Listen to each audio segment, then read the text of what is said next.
मुंबईमध्ये एका सभेच्या निमित्तानं होतो. जोरदार पाऊस होता आणि मला चिंता होती की इथं सभा होणार का नाही.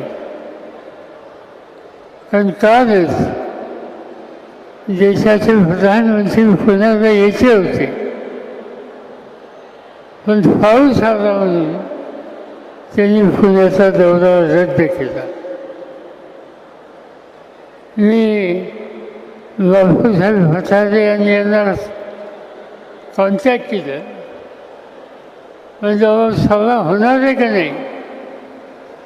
त्यांनी सांगितलं प्रधानमंत्री येवत नाही येवत, आपली सभा होणार आणि मोठ्या संख्येनं होणार.